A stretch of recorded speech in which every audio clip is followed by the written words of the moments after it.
Mi nombre es Carlos Alberto Agudelo Agudelo, yo soy licenciado en Filosofía y Letras de la Universidad de Caldas, también soy abogado de la misma universidad y tengo una maestría en Filosofía de la Universidad de Caldas. Acabo de terminar un doctorado en la Universidad de los Andes, donde el resultado de investigación de la tesis es este libro, La democracia de los jueces, que gracias a la editorial Ledger fue el ganador del primer concurso nacional de obras jurídicas.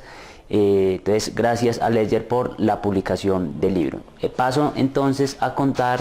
en qué consiste este libro de manera general. El primer capítulo rastrea el constitucionalismo americano desde el punto de vista de la mirada de Alexander Bickel, que fue quien rotuló el problema de la dificultad contramayoritaria, que en general los académicos en Latinoamérica han entendido como el poder contramayoritario. Yo lo que quiero a partir de Alexander Bickel es revisar un poco los orígenes del constitucionalismo para mostrar que los jueces no solamente son un poder contramayoritario porque lo pueden hacer cuando ejercen en mala forma el control judicial, pero los jueces también pueden ir en favor de la democracia, pueden ser colaboradores con la democracia, auxiliares de la democracia cuando utilizan bien el control judicial. Entonces, a partir de Alexander Bickel empiezo a mostrar el mapa teórico que existe en torno a este problema. A partir de allí establezco dos corrientes o dos líneas argumentativas muy importantes. La primera tiene que ver con la forma como muchos académicos dicen que los jueces van en contra de la legalidad, van en contra de la seguridad jurídica cuando se apartan de las normas o cuando le dan una supremacía muy importante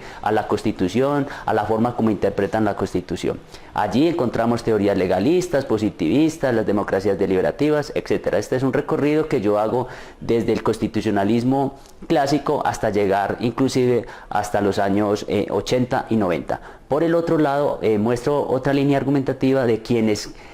creemos que es posible que los jueces colaboran con la democracia. Es decir, me paro también en el constitucionalismo clásico para mostrar cómo desde los teóricos como Yering, como Jenny, pasando hasta las teorías neoconstitucionalistas, cómo es posible que los jueces entonces, apartándose de las normas, eso no significa que están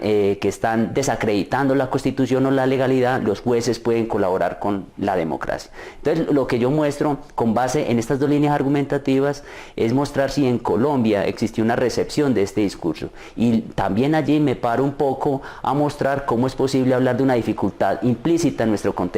político y jurídico, y por eso a partir de la Corte Suprema y la Ley 153 muestro que esta ley, a pesar de que le daba unos elementos muy importantes al juez para interpretar, fue una ley que se mantuvo en el anonimato. La misma Corte Suprema, a partir de la acción pública de inconstitucionalidad, esta acción no fue muy utilizada por la Corte Suprema debido a un legalismo que había imperante. Pero son estos hechos los que me muestran a mí cómo después de posguerra se recupera de nuevo la Ley 153, por ejemplo, en Colombia, para hacer una interpretación ya más razonable de lo que es el derecho. Y claro, con la Constitución del 91 y la creación del Tribunal Constitucional y la acción pública de inconstitucionalidad, pues los jueces se van empoderando. Entonces, lo que yo hago es mostrar que existe una recepción en Colombia de este discurso, y ya cuando llego al constitucionalismo colombiano muestro cómo a partir de la judicialización de la política, o como lo digo yo en el libro, La democracia de los jueces, la judicialización de la democracia, los jueces se van empoderando más a través de la defensa de derechos fundamentales,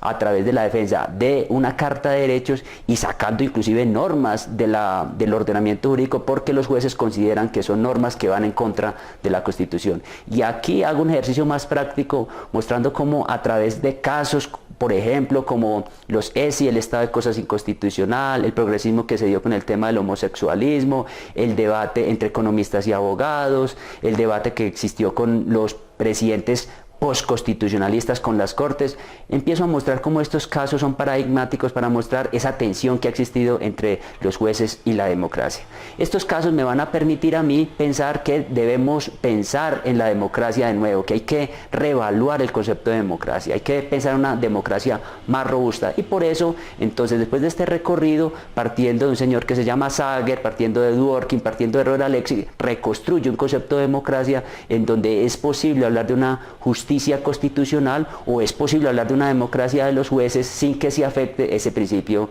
de legalidad. Entonces, con ese concepto de democracia más robusta, yo defiendo un poco de que es posible que los jueces sean prodemocráticos, es posible que se defienda más una tesis principialística sin que los jueces, entonces, sin tener un origen democrático, ellos puedan afectar el ordenamiento jurídico. Entonces, la idea es que es posible defender un tribunal constitucional, independiente de quienes están en el tribunal constitucional, es posible defenderlo dentro de una democracia popular, una democracia mayoritaria. Entonces, grosso modo, esta es la presentación del libro. Gracias.